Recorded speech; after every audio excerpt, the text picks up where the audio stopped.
श्री शिवाय नमस्तुभ्यम। हर हर महादेव। दोस्तों, जैसा कि आप सभी लोग जानते हैं कि 19 जनवरी 2026 माघ माह में पड़ने वाली माघ अमावस्या है और माघ माह की अमावस्या है। अगर कभी भी मौका लग जाए तो माघ माह का सोमवार अमावस्या के दिन तो आप लोगों को सिर्फ और सिर्फ तुलसी की सूखी लकड़ी वाला उपाय तो अवश्य ही करना चाहिए। इन दोनों का संयोग बहुत ही कम आता है। इसी के साथ में गुरुजी ने अपनी शिव पुराण कथा में बताया है कि इस दिन आपको तुलसी की सूखी लकड़ी वाला उपाय तो आपको अवश्य ही करना चाहिए। मैंने आपको लकड़ी वाला उपाय तो अवश्य ही करना चाहिए क्योंकि ऐसा दिन पूरे साल में सिर्फ एक ही बार आता है। और दोस्तों, आप सभी लोग जानते हो कि सोमवार का अगर सबसे बड़ा कोई उपाय है तो वह तुलसी की सूखी लकड़ी वाला उपाय है। तो दोस्तों, सोमवार अमावस्या के दिन आप लोगों के मेरा करना चाहिए, कोई इस तुलसी की सूखी लकड़ी वाला उपाय को जरूर करना है। बहुत सारे लोग होंगे जिन लोगों ने इस उपाय को ना किया हो, मतलब पूरा साल निकल गया, उन्होंने किसी भी दिन इस तुलसी की सूखी लकड़ी वाला उपाय को ना किया हो। पर दोस्तों, आपके पास एक आखिरी मौका बचा हुआ है जो कि सोमवार अमावस्या के दिन है। इस दिन आप लोगों को इस वाले उपाय को जरूर कर लेना है। भले ही आपने पूरे महीने भर इस उपाय को ना किया हो, पर अगर आपने इस माघ माह के सोमवार अमावस्या के दिन अगर इस वाले उपाय को कर लिया तो आपको इस उपाय को करने का वह फल मिलेगा जिसकी आपने कभी कल्पना भी नहीं करी होगी। इसीलिए आप लोग इस वाले उपाय को एक बार जरूर कर लेना है ताकि आपके हाथ से यह मौका ना जा सके और आपको इस उपाय को करने का फल मिलेगा। दोस्तों, यह उपाय पंडित जी ने अपनी अभी की ही श्री शिव महापुराण की कथा में बताया है, जिस उपाय को आज हम आपको बहुत अच्छे से समझाने वाले हैं। इस वीडियो को देखने के बाद उपाय को समझने के लिए आपको कोई और वीडियो को देखने की जरूरत नहीं पड़ेगी। तो चलिए दोस्तों, उपाय को शुरू करते हैं। देखिए, ये इस माघ मास सोमवार अमावस्या के दिन ये इतना खास होता है, इतना महत्वपूर्ण होता है। देखा गया है कभी कभी बड़े बड़े पूजा पाठ अनुष्ठान से जो कि मनोकामना पूर्ण नहीं होते, वहां माघ माह की सोमवार अमावस्या के दिन एक छोटे से उपाय करने से ही आपकी मनोकामना पूर्ण हो जाती है। और बहुत सारे लोगों ने इस उपाय को किया भी है, पर उनको इस उपाय को करने का फल भी जरूर मिला है। अगर आप लोग भी पूछी जाए निप्रामण्य प्रचार की परमा इस उपाय को करना चाहते हैं तो आप इस उपाय को पहले अच्छे से समझ लेना, सुन लेना, उसके बाद करना। आपको इस उपाय का फल जरूर मिलेगा और इस उपाय को कर लेने से आपके घर में चाहे किसी भी प्रकार की दुख और समस्या क्यों ना चल रही हो, आपको उसका कारण भी नहीं पता है कि भाई ये समस्या किस कारण से चल रही है। उसका कुछ भी कारण हो सकता है, जैसे पितृदोष हो सकता है या किसी भी तरह का मंगल दोष भी हो सकता है। तो इस दिन आप लोगों को ये वाला उपाय कर लेना है। यह कैसा उपाय है जिस उपाय को अगर किसी विशेष दिन पर किया जाए तो भाई उस विशेष दिन का जो है वह तो हमें मिलता ही मिलता है। पर हमने उस दिन पर इस उपाय को किया है तो हमें उससे भी बड़ा फल मिलता है और फल बहुत जल्द ही मिलता है, क्योंकि आप इस उपाय को बहुत ही बड़े और विशेष दिन पर कर रहे हो। तो चलिए अब उपाय के बारे में बात करते हैं, लेकिन उससे पहले आप लोगों में को यह जानना आवश्यक है कि आखिर यह उपाय किस समय करना है, किसको करना है और कैसे करना है। तो चलिए हम आगे आपको वीडियो में एक एक कर बता देते हैं। लेकिन उससे पहले अगर आप लोग हमारे चैनल पर पहली बार आए हैं या फिर मेरी आवाज आज पहली बार सुन रहे हैं तो हमारे चैनल को सब्सक्राइब जरूर कर लेना और इस वीडियो को लाइक करके कमेंट बॉक्स में श्री शिवाय नमस्तुभ्यं, ओम नमः शिवाय जरूर टाइप कर देना। तो दोस्तों, इस तुलसी की सूखी लकड़ी वाला उपाय को हमें सोमवार अमावस्या के दिन कैसे करना है, किसको करना है, किस समय करना है और कहां पर करना है, ये सारे सवालों के जवाब आपको इस वीडियो में मिल जाएंगे। और जो ये वीडियो देखेगा भाई, उसको तुलसी की सूखी लकड़ी वाला उपाय जरूर करना चाहिए, क्योंकि इस दिन काला तिल का भी बहुत ही बड़ा और विशेष महत्व होता है। और जब बात आ जाए तुलसी की सूखी लकड़ी वाला उपाय की तो ये सोने पर सुहागा वाली बात हो जाती है और ये एक बहुत ही बड़ा उपाय होता है। अब दोस्तों, इस तुलसी की सूखी लकड़ी उपाय को आखिर करना किसको है, सबसे पहले हम लोग वो बात जान लेते हैं। तो देखो, घर की जो बड़ी माताएं बहनें होती हैं, उन माताओं बहनों में से कोई भी एक बड़ी माता बहन इस वाले उपाय को कर सकती है। और दोस्तों, अगर आप चाहे तो अपने घर में से सभी सदस्यों को भी इस उपाय को करवा सकते हैं। अगर किसी व्यक्ति की खुद की कोई मनोकामना है, खुद की कोई दुख और परेशानी है जो कि वो अपने लिए ही करना चाहता है, इस वाले उपाय को तो वो खुद अपने लिए भी कर सकता है। बाकी अगर कोई घर में से ऐसा है जो कि अपने पूरे घर परिवार की सुख और शांति के तुल्य लिए ये वाला उपाय करना चाहता है तो भाई वो भी कर सकता है, हो सकता है उसमें भी कोई दिक्कत वाली बात नहीं है।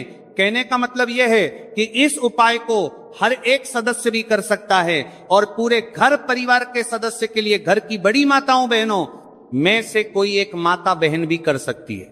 माताएं बहनें अगर घर में उपस्थित ना हो या वह यह वाला उपाय ना कर पा रही हो तो फिर घर का कोई बड़ा सदस्य भी इस तुलसी की सूखी लकड़ी वाला उपाय को कर सकता है, चाहे फिर वह पुरुष ही क्यों ना हो, उसमें कोई भी दिक्कत वाली बात नहीं है। उसके बाद में दोस्तों जो अगला प्रश्न निकल कर आता है वो ये आता है इस उपाय को लेकर के कि आखिर इस उपाय को हमें किस समय करना है, सुबह के समय करना है कि शाम के समय करना है। तो देखो, इस वाले उपाय को आप लोग सुबह के समय भी कर सकते हो और शाम के समय प्रदोष काल में भी कर सकते हो।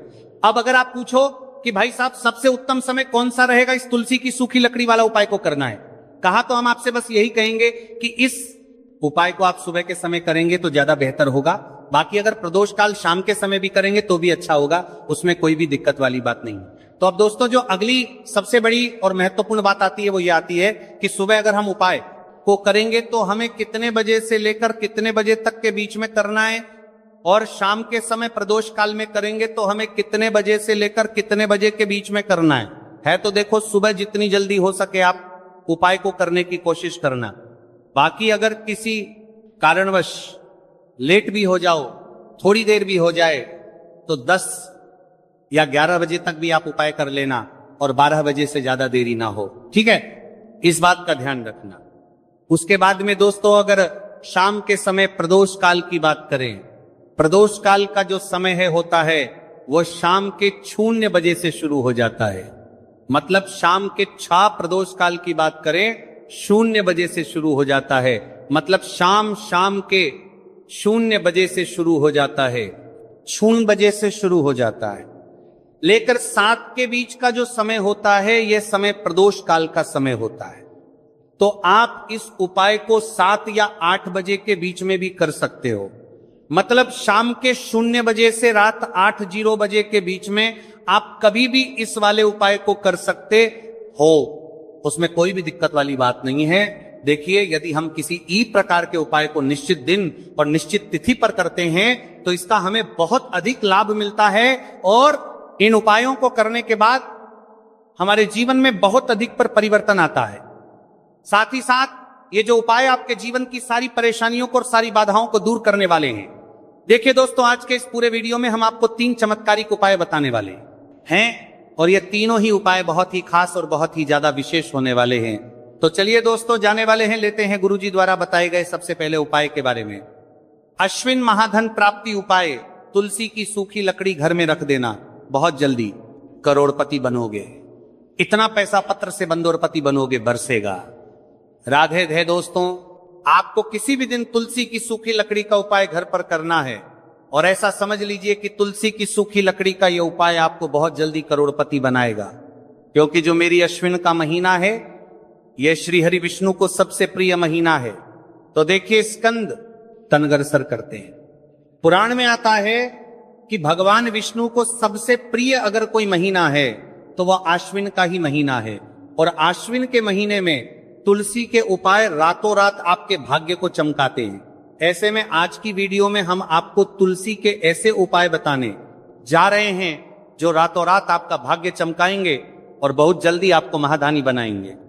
तो देखिए, श्री हरि विष्णु प्रसन्न होते हैं जब भी आप मां तुलसी से जुड़ा हुआ कोई भी उपाय करते हैं। मां लक्ष्मी प्रसन्न होती है जब आप श्री हरि विष्णु को प्रसन्न करते हैं।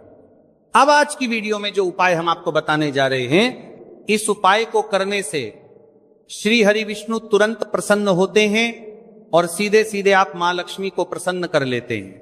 आपके जीवन में आप खुद अपने सौभाग्य को प्रसन्न कर लेते हैं। इसकी तरफ करने के भी आपके जीवन में आप खुद अपने सौभाग्य को प्रसन्न कर लेते हैं, प्राप्त कर लेते हैं इस छोटे से उपाय को करके। तो देखिए, सबसे पहले बात कर लेते हैं कि जो मां तुलसी है, इनके बिना श्री हरि विष्णु का पूजन और श्री हरि विष्णु का भोग दोनों ही अधूरे हैं। जब भी हम श्री हरि विष्णु को भोग कराते हैं, हम उनको भोग लगाते हैं, उसमें हम तुलसी दल जरूर डालते हैं। एक पत्ता डालेंगे लेकिन तुलसी दल जरूर डालते हैं, क्योंकि बिना तुलसी दल के श्री हरि विष्णु कोई भी भोग स्वीकार नहीं करते हैं। और आश्विन के महीने में तुलसी का पूजन करने से व्यक्ति को सौभाग्य की प्राप्ति होती है। उसके घर में कभी निर्धनता नहीं आती है। आप देखिए, सबसे पहले तो आपको आश्विन के महीने में एक हरा भरा तुलसी का पौधा अपने घर में जरूर लगाना चाहिए। अगर पहले से आपके घर में तुलसी का हरा भरा पौधा है तो बहुत उत्तम है। अगर नहीं है तो आश्विन के महीने के लिए महीने में तुलसी जी का पौधा आप जरूर लेकर आ, क्योंकि सबसे श्रेष्ठ महीना है तुलसी के पौधे को अपने घर में लाकर लगाने के लिए। दूसरी चीज कि देखिए, आश्विन के महीने में या उससे पहले आपके घर में तुलसी जी का पौधा सूख गया है, और अगर तुलसी का पौधा आपके घर में सूखा हुआ है तो उससे कौन सा उपाय है जो आप करके रातों रात अपने भाग्य को चमका सकते हैं। तो देखिए, अगर आपके घर में माध्यम में तुलसी जी का सूखा हुआ पौधा है, इसमें आपको हरे हरे भरे पौधे से उपाय नहीं करना। आपके घर में तुलसी जी का अगर सूखा हुआ पौधा है, उसी से आप उपाय करेंगे। इस चीज का ध्यान रखेंगे। तो देखिए, अगर तुलसी जी का पौधा सूख गया है तो आपको क्या करना है, उसकी छोटी छोटी कहानियां लेनी है, गिन के 7 कहानियां, ठीक है ना। कितनी कहानियां लेंगे? 7 कहानियां लेंगे। थोड़ा सा मौली धागा आपको लेना है और 7 तुलसी की सूखी लकड़ी को एक के अन्न दर एक, यानी गट्ठा टाइप का बनाना है और उसको बांध देना है, ठीक है ना। सारी तुलसी की लकड़ियों हमको इकट्ठा करना है और मौली धागे से बांध देना है। बांध देंगे कलावा लपेट कर। अब आपको क्या करना है, रोली का तिलक इस तुलसी की सूखी लकड़ी पर आपको करना है। रोली का तिलक करेंगे। अगर चंदन है तो थोड़ा सा चंदन लगा दीजिए। अब ये तुलसी की जो सूखी लकड़ी है, ये आपको थोड़ी देर अपने घर के मंदिर में रखनी है, श्री हरि विष्णु के सामने।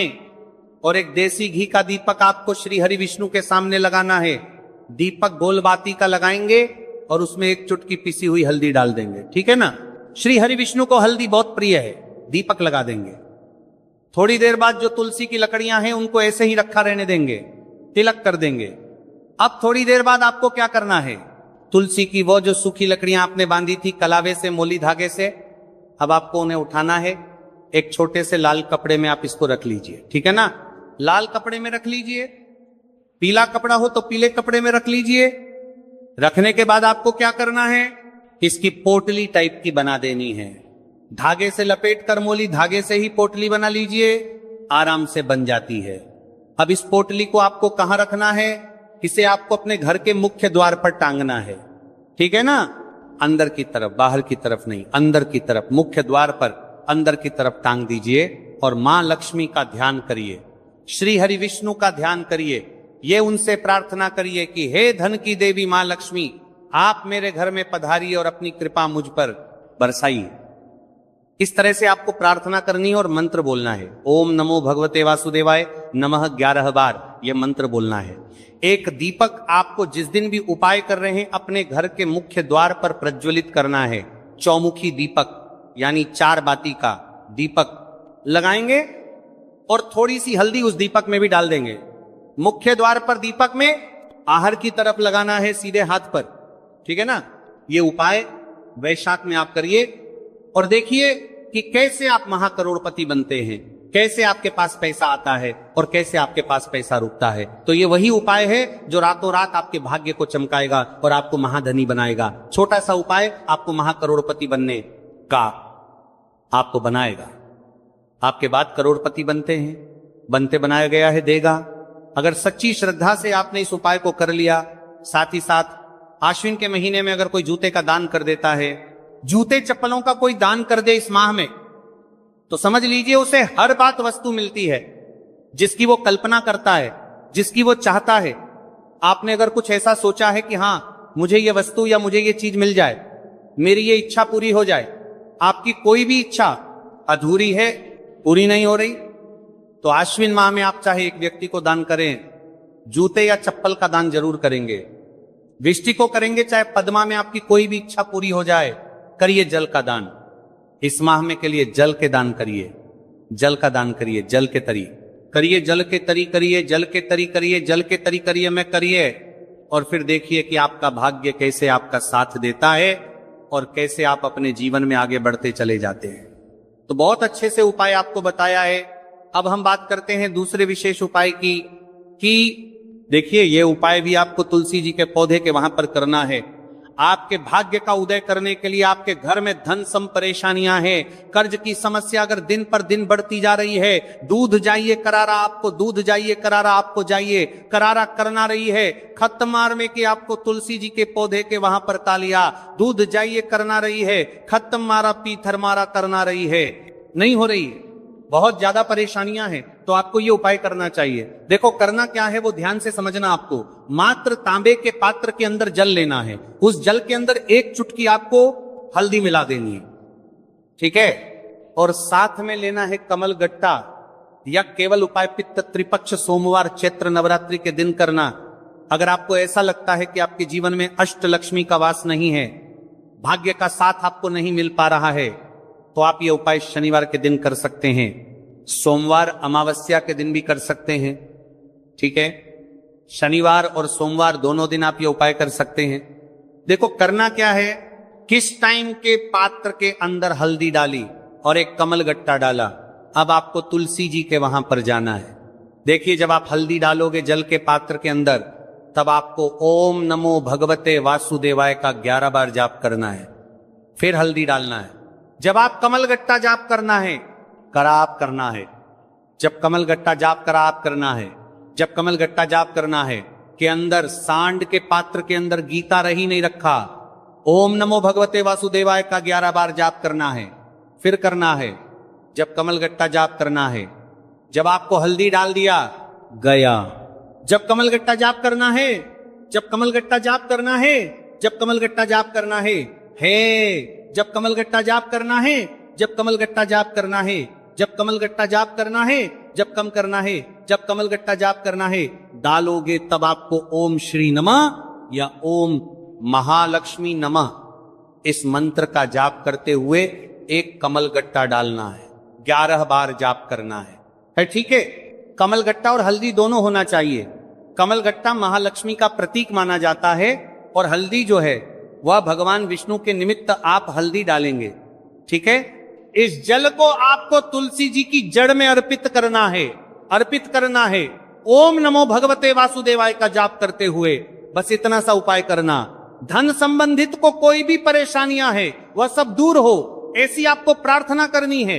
कर्ज से जुड़ी कोई परेशानी हो तो ऐसी प्रार्थना करनी है कि ये दूर हो जाए, ऐसी कामना करते हुए यह दूसरा प्यारा सा उपाय आपको करना है।